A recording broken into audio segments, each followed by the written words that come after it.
الحمد للہ رب العالمین والصلاة والسلام علی سید المرسلین اما بعد اعوذ باللہ من الشیطان الرجیم بسم اللہ الرحمن الرحیم ان الذین قالوا ربنا اللہ ثم استقاموا فلا خوف علیہم ولا هم یحزنون صدق اللہ العظیم وصدق رسولہ النبی الکریم ان اللہ وملائکتہ یصلون علی النبی یا ایہا الذین آمنوا صلوا علیہ وسلموا تسلیما الصلاۃ والسلام علیک یا سیدی یا رسول اللہ وعلی آلک واصحابک یا سیدی یا حبیب اللہ الصلاۃ والسلام علیک یا نبی اللہ وعلی آلک واصحابک یا سیدی یا نبی اللہ۔ حمد و صلات کے بعد مومن کو مومنوں والی زندگی ہمیشہ گزارنے کے لیے جس چیز کی سب سے زیادہ ضرورت ہوتی ہے وہ استقامت ہے۔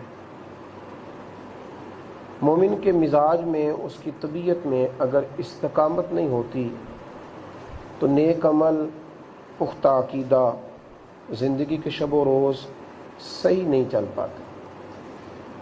بہت سارے ایسے لوگ ملنے لگے ہیں کہ جن کے ذہن میں، مزاج میں غیر پختگی ہے، غیر سنجیدگی ہے، غیر مستقل مزاجی، کوئی فیصلہ ہی نہیں کر پاتے۔ زندگی میں ان کے لیے یہ طے کرنا ہی ممکن نہیں ہے کہ میں نے اصل میں جانا کس طرف ہے۔ قوت فیصلہ اور قوت ارادہ کی شدید کمی ہے، اور پھر اگر کوئی خیر کا عمل وہ شروع کرتے ہیں تو اس پر استقامت اختیار نہیں کرتے۔ استقامت بندہ مومن کی زندگی کا کمال بھی ہے اور بندہ مومن کی زندگی کی ضرورت بھی ہے۔ اللہ تبارک و تعالیٰ نے قرآن مجید میں ارشاد فرمایا کہ ان الذین قالوا ربنا اللہ ثم استقاموا، بے شک وہ لوگ جنہوں نے کہا کہ اللہ ہمارا رب ہے اور پھر وہ اس پر ڈٹ گئے، فلا خوف علیہم ولا هم یحزنون، فرمایا ان پر نہ کوئی خوف ہوگا اور نہ وہ غمگین ہوں گے۔ اگر وہ ڈٹ گئے ہیں نا اللہ کا نام لے کے، تو پھر اللہ بھی ان کے سارے خوف اور سارے غم دور فرما دے گا۔ اگر وہ ڈٹ گئے ہیں، اگر انہیں ڈٹنا آیا ہے۔ ایک بات صرف جو سمجھنے کی ہے اور بڑی ضروری ہے وہ یہ ہے کہ پہلے ہم نے استقامت اختیار کرنی ہے، پھر اللہ مدد فرمائے گا۔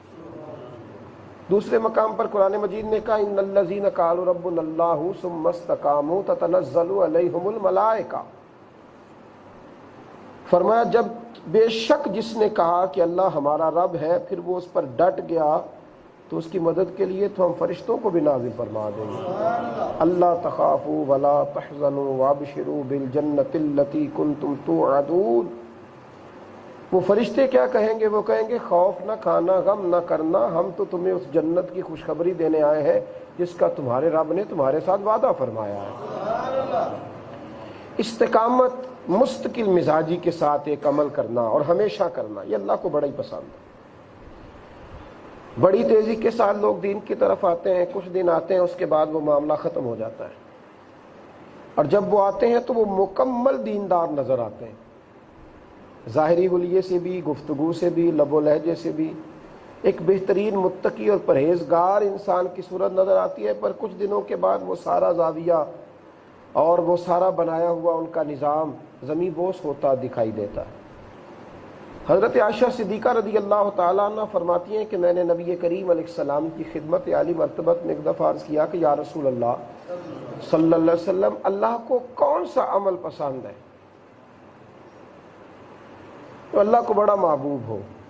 تو نبی پاک علیہ السلام نے فرمایا عائشہ وہ اچھا عمل جو تھوڑا کیا جائے پر روز کیا جائے، اگرچہ کم ہی کیا جائے پر روز کیا جائے، مستقل مزاجی کے ساتھ کیا جائے، استقامت کے ساتھ کیا جائے، وہ عمل اللہ کو بڑا ہی پسند ہے۔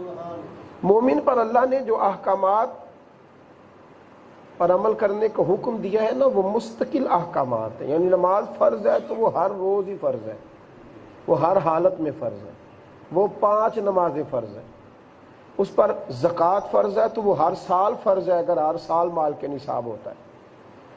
تو اللہ تبارک و تعالیٰ نے ترتیب کے ساتھ اس پر اعمال کرنے کا اسے حکم دیا ہے، فرض کیے ہیں۔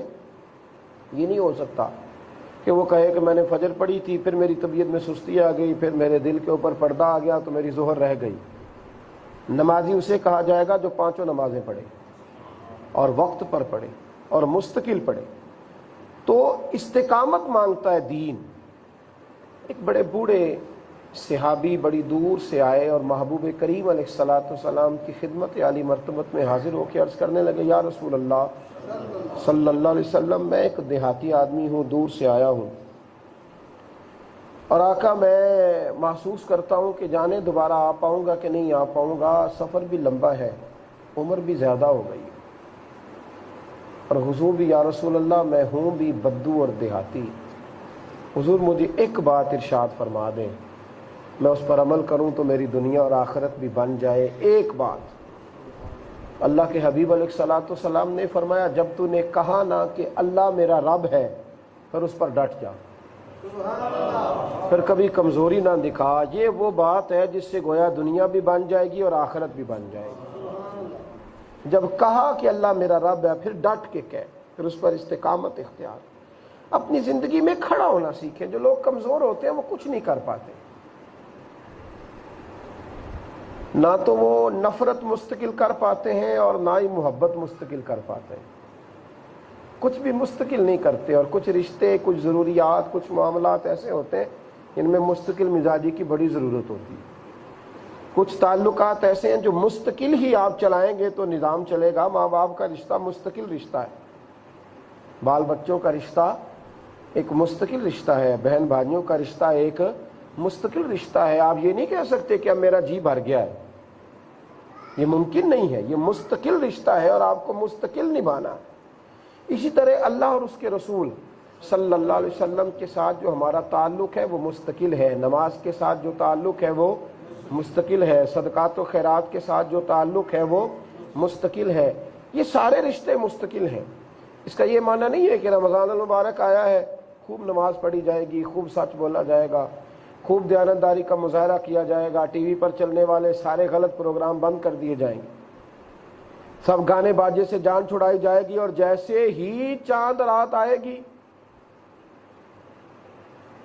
تو پہلے جو لوگ معاذ اللہ تعالیٰ 1-1.5 گھنٹہ بازار میں رہتے تھے وہ عید والی چاند رات ساری رات بازار میں رہیں گے۔ جو پہلے کم آواز پر معاذ اللہ گانا باجا سنتے تھے اب وہ شور کریں گے بازاروں میں۔ اب یہ ہے کہ وہ کھل گئی ساری باتیں۔ وہی رب جو نماز کا حکم رمضان میں دیتا ہے غیر رمضان میں وہی حکم دیتا ہے، جو پردے کا حکم رمضان میں اللہ دیتا ہے وہی رب رمضان کے بعد بھی پردے کا حکم دیتا ہے۔ غریب کی مدد، مسکین کی مدد، یتیم کے سر پہ ہاتھ رکھنا، ان ساری نیکیوں کا حکم جس طرح اللہ تبارک و تعالیٰ نے رمضان میں دیا ہے، علاوہ رمضان بھی اسی طرح دیا۔ استقامت کے ساتھ نیکی کریں، کھڑا ہونا سیکھیں، مزاج بنائیں۔ حضرت بلال حبشی رضی اللہ تعالیٰ عنہ بظاہر کو بہت بڑے قبیلے سے تعلق نہیں رکھتے تھے، بظاہر کوئی بہت بڑی یونیورسٹی سے انہوں نے تعلیم حاصل نہیں کی تھی، لیکن جو چیز انہیں دنیا میں عروج دے گئی، مرتبہ اور مقام دے گئی، وہ حضرت بلال حبشی کی استقامت ہے۔ حضرت بلال حبشی رضی اللہ تعالیٰ عنہ فرماتے ہیں کہ مجھے بڑی سخت سزائیں دیتا تھا میرا مالک۔ وہ دن کے وقت مجھے جب سخت دھوپ ہوتی تھی تو میرے وجود پر وہ وزنی پتھر رکھ دیتا تھا، اور اس طرح کا حشر کرتا تھا کہ عام آدمی دیکھ کر ہی تڑپ اٹھتا تھا، اور رات ہوتی تھی تو باقی غلاموں کے ذمے لگاتا تھا کہ مجھے ماریں۔ حضرت بلال حبشی فرماتے ہیں وہ مجھے مارتے جاتے تھے اور میں اپنے رب کا ذکر کرتا جاتا تھا۔ پھر اللہ نے انہیں یہ مرتبہ عطا فرمایا کہ محبوب کریم علیہ السلام نے فرمایا میں نے معراج کی رات تیرے چلنے کی آواز جنت میں بھی سنی ہے۔ آپ میں جب استقامت آتی ہے تو پھر آپ بڑے ہو جاتے ہیں۔ جب آپ میں استقامت آتی ہے تو پھر آپ کا قد بھی اونچا ہوتا ہے، ذہن بھی اونچا ہوتا ہے، دل بھی بڑا ہوتا ہے۔ ورنہ تو پھر انسان کوئی بھی نیک عمل جو ہے وہ کسی بھی طرح پابندی سے نہیں کر پائے گا۔ تو زندگی میں استقامت، حضرت خباب رضی اللہ تعالیٰ عنہ صحابی تھے، وہ نبی کریم علیہ السلام کے بڑے پیارے اور خوبصورت صحابی تھے۔ ایک دن حضرت عمر فاروق رضی اللہ تعالیٰ عنہ کے پاس بیٹھے ہوئے تھے تو ہوا تیز چلی تو ان کی کمر سے کپڑا ہٹ گیا. جناب عمر فاروق کی نظر پڑی تو موٹے موٹے نشان تھے ان کی کمر پر. حضرت عمر نے کہا یہ کیا ہے؟ تو عرض کرنے لگے امیر المومنین ان دنوں کی بات ہے، اے عمر یہ ان دنوں کی بات ہے کہ جب مکے میں سارا مکہ میرے محبوب علیہ السلام کی مخالفت کرتا تھا. آپ فرماتے ہیں میں ایک دن گلی سے گزر رہا تھا تو مجھے کچھ لوگوں نے پکڑ لیا. میں ایک عورت کا غلام تھا، اس نے کچھ لوگوں کو کہا کہ یہ دین بدل گیا ہے تو مجھے پکڑ لیا انہوں نے، اور میرے اس گلی سے گزرنے سے پہلے ہی انہوں نے سارا بندوبست کر کے رکھا ہوا تھا. مجھے انہوں نے پکڑا اور ایک میدان کے اندر انہوں نے کوئلے پہلے سے جلائے ہوئے تھے. فرماتے مجھے اس کے اوپر لٹایا اور میرے وجود پر انہوں نے جو کپڑے تھے وہ اتار دیے، پھر وزنی پتھر رکھے. بات کو ذرا سمجھیے گا، یہ کہنا کتنا آسان ہے اور یہ کرنا کتنا مشکل ہے. فرماتے وجود پر جب پتھر رکھے تو میرے وجود کی چربی کے سبب سے وہ کوئلے بجھے. آپ فرماتے ہیں یہ وہ نشان پڑ گئے، اور جب میں وہاں سے اٹھا تو میں نبی کریم علیہ السلام کی بارگاہ میں حاضر ہوا. یا رسول اللہ صلی اللہ علیہ وسلم دعا فرمائیے اللہ ہماری مدد کرے. تو حضور حرم کعبہ سے ٹیک لگائے بیٹھے تھے، محبوب سیدھے ہو کے بیٹھ گئے. فرمایا خباب ٹھہر جا، تم سے پہلے ایسے لوگ آئے ہیں جن کے وجود کینچیوں سے کاٹ دیے گئے، لوہے کی کنگھیوں کے ساتھ ان کے وجود کا گوشت ادھیڑ دیا گیا اور سر پر آرا رکھ کے انہیں چیر دیا گیا، لیکن پھر بھی وہ اللہ کی توحید پر قائم رہے. پھر بھی وہ اللہ کی توحید پر قائم رہے، مستقل رہے. تو فرمایا اللہ تبارک و تعالی تمہیں اجر دے گا، صبر کرو گے، استقامت اختیار کرو گے. حضرت عمر فاروق نے جب یہ بات سنی تو اپنی جگہ سے اٹھے اور اس جگہ پہ حضرت خباب کو بٹھایا. عرض کرنے لگے حضور یہ آپ کیا کر رہے ہیں؟ تو فرمانے لگے مجھے سمجھ آ گئی ہے، اس نشست پر بیٹھنے کے دو ہی بندے حقدار ہیں. حضور کون سے؟ فرمایا کہ تو حقدار ہے، دوسرا بلال حبشی حقدار ہے. تم دو لوگ حقدار ہو جنہوں نے استقامت کے ساتھ پہاڑ بن کر. یہ کیا بات ہوئی کہ صبح یہ کوئی اور بات کر رہا تھا، دوپہر کو یہ کچھ اور کہہ رہا تھا، شام کو یہ کچھ اور کہہ رہا تھا. اس کا کوئی معیار ہی نہیں ہے، کوئی مزاج ہی نہیں ہے، اس کی گفتگو کا کوئی اعتبار ہی نہیں ہے. یہ کبھی کچھ بولتا ہے کبھی کچھ بولتا ہے. استقامت حسن ہے زندگی کا. آپ جب بھی کوئی بھی عمل کریں تو پوری استقامت کے ساتھ، دل جمی کے ساتھ، دل سوزی کے ساتھ کریں. نبی کریم علیہ الصلوۃ والسلام کی صحابی حضرت جابر بن عبداللہ رضی اللہ تعالیٰ عنہ فرماتے ہیں حضور علیہ السلام جب پہلے دن مدینہ طیبہ آئے تو میں حضور کی زیارت کے لیے گیا. میں نے حضور کو مسکراتے ہوئے دیکھا. فرماتے ہیں پھر 10 سال میں حضور کی زیارت کرتا رہا مدینے میں، اور میں نے حضور کو جب بھی دیکھا مسکراتے ہی دیکھا. اور جب میں حضور کے دیدار کے لیے آخری دفعہ حاضر ہوا تو اس دن بھی میں نے حضور کو مسکراتے ہی دیکھا. تو جس محبوب کا مسکرانا اتنا مستقل مزاج ہے، مسکراتے اتنی مستقل مزاجی سے ہیں، اس محبوب کے غلاموں کو نماز بھی مستقل مزاجی سے ہی پڑھنا چاہیے. کسی کے ساتھ بھلائی کرے تو پھر مستقل ہی کرنی چاہیے، نیکی کرے تو پھر اس کو استقلال. فرعون کی بیٹی کی خدمت کے لیے نا، فرعون کے گھر میں جو لوگ تھے ان کی خدمت کے لیے کچھ لوگوں نے لکھا ہے کہ کوئی بیٹی بھی تھی اس کی، تو اس کی خدمت کے لیے ایک خاتون اس نے رکھی ہوئی تھی، مشاطہ نام بتایا جاتا ہے اس عورت کا. وہ کنگھی کر رہی تھی اس لڑکی کے سر میں، تو اس کے ہاتھ سے جب کنگھی گری نا تو یوں ہاتھ بڑھاتے کہنے لگی یا اللہ. اس کے منہ سے اللہ کا لفظ نکلا تو وہ عورت فٹافٹ، تو فرعون کو اپنا معاذ اللہ رب نہیں مانتی؟ اس نے کہا نہیں، رب تو وہی ہے جو تیرا بھی رب ہے، میرا بھی رب ہے، اور جناب موسیٰ کلیم اس کے نبی ہیں. رب تو وہی. کہا اچھا تم بھی ان کا کلمہ پڑھتی ہو؟ بتلایا جا کے. اس نے ایک خاتون ہے اور مالدار نہیں، غریب ہے، گھر میں ملازمہ ہے، جا کے فرعون کو بتایا کہ یہ تیرا کھاتی ہے، تیری دی ہوئی تنخواہ سے روٹی کھاتی ہے اور کلمہ حضرت موسیٰ کے رب کا پڑھتی ہے. فرعون نے اس عورت کو منگایا، پہلے ڈرایا دھمکایا. اس نے کہا بادشاہ میں تو بڑی پرانی اپنے رب کی ماننے والی ہوں. بات کھل گئی ہے، جو بات دل میں ہوتی ہے لبوں پہ آئی جاتی ہے، ورنہ یہ تو پیار پرانا ہے، یہ تو عقیدہ پرانا ہے، اس پر تو بڑا استقلال ہے میرا۔ اس نے کہا میں تجھے ماروں گا، سزا دوں گا، تو اس نے کہا جب کلمہ پڑھا تھا تو یہ میں نے پہلے ہی سوچ لیا تھا، یہ بات میرے علم میں تھی کہ ایسا ہو سکتا ہے۔ اس نے باندھا اور بڑی سخت سزائیں دیں، لیکن اس عورت کی زبان پر، ایک عورت ہے، اس کی زبان پر کلمہ کفر جاری نہیں کرا سکا، کئی دنوں تک اذیتیں دیتا رہا، لیکن وہ اس سے کچھ کرا نہ سکا۔ اس کو کسی نے بتایا کہ اس کی ایک دودھ پیتی بچی بھی ہے۔ اولاد انسان کو کمزور کر دیتی ہے نا، انسان بزدل ہو جاتا ہے۔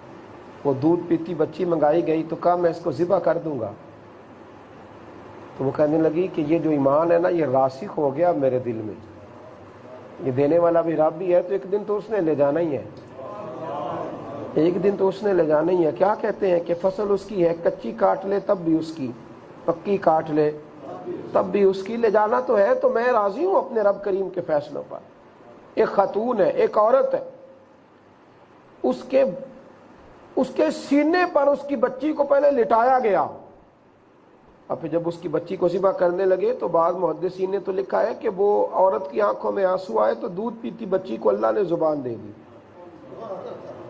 تو وہ کہنے لگی اماں تو فکر نہ کر، مجھے جام شہادت نوش کرنے دے، مجھے تو اپنی آنکھوں سے جنت نظر آ رہی ہے، مجھے تو جنت نظر آ رہی ہے۔ ماں کا حوصلہ اور بڑھ گیا۔ ذرا غور کرنا، کیا وہ لوگ تھے، استقامت کا پہاڑ تھے، بیٹی ماں کے سینے پر ذبح ہو گئی، عورت کی زبان پر ایک ہی جملہ ہے کہ جس بات میں میرا رب راضی ہے میں بھی اس پہ راضی ہوں۔ اس میں وہ کچا رنگ للاری والا جڑا چڑھدا لیندا رہندا، عشق تیرے دا رنگ محمد چڑھ جائے پھر نہیں لیندا۔ کچھ ایسے معاملات ہوتے ہیں جو طاری ہو جاتے ہیں، جو کیفیت بن جاتے ہیں، جو قال نہیں حال کا درجہ اختیار کر جاتے ہیں۔ کچھ دیر کے بعد اس عورت کا بھی گلا کاٹ دیا۔ عورت شہید تو ہو گئی، قتل تو ہو گئی، لیکن جب فرعون دیکھتا تھا نا دائیں بائیں تو اسے لوگوں کی آنکھوں میں اپنی شکست نظر آتی تھی، اسے نظر آتا تھا کہ یہ تو قتل ہو گئی پر جاتے جاتے بھی کلمہ پڑھ کے گئی، اصل بات یہ ہے کہ یہ جیت گئی۔ وہ دائیں بائیں جو لوگ تھے نا، کچھ لوگ ایسے ہوتے ہیں جو فاتح بن جاتے ہیں، جو جیت کے چلے جاتے ہیں۔ وہ سمجھا تو یہی تھا یزید کہ میں جیت گیا، پر فتح تو اللہ نے حسین ابن علی کو عطا فرمائی نا، کامیابی تو حضرت امام علی مقام کے نصیب میں آئی نا میرے بھائی۔ بظاہر تو کامیابی، بظاہر تو اس نے نعرے لگائے کہ آج فاتح میں ہوں، پر صبح قیامت تک جھنڈا تو امام علی مقام کا کامیاب ٹھہرا۔ تو بھائی اس بات کو سمجھ لیں، جب وہ سمجھ گیا فرعون کہ یہ جیت گئی، شہادت ہو گئی، زمانے بیت گئے، زمانے، معراج کی رات میرے نبی کریم علیہ السلام ایک مقام سے گزرے تو خوشبو بڑی آئی، حضور کو خوشبو آئی۔ حالانکہ غلبہ نبی پاک کی خوشبو کا ہی رہتا ہے، پر یہ اللہ کی حکمت ہے نا، یہ رب کریم نے کسی کو نوازنا ہے، کسی کی یاد کو تازہ کرنا ہے، کسی کی قربانی کو زندہ رکھنا ہے۔ حضور علیہ السلام نے فرمایا جبریل یہ کون سی خوشبو ہے؟ عرض کی یا رسول اللہ وہی عورت جس کو فرعون نے اس کی بیٹی سمیت قتل کر دیا تھا، یہاں اس کی قبر ہے، تو یہاں سے خوشبو آتی ہے۔ تو استقامت والے تو دنیا چھوڑ بھی جائیں تو ان کی قبروں سے بھی خوشبو آیا کرتی ہے، ان کی قبروں سے بھی خوشبو آتی ہے۔ رمضان کے بعد بھی استقامت کے ساتھ نیکیوں کو جاری رکھیں، ہمیشہ نیکی کا کام کرتے رہیں، ہر وقت یہ سمجھیں کہ ہمارا رب ہر وقت ہمیں دیکھتا ہے، ہر وقت ہمیں جانتا ہے، اور ہر وقت ہمیں اس کی بارگاہ میں حاضر بھی ہونا ہے۔ اللہ سمجھنے کی توفیق عطا فرمائے۔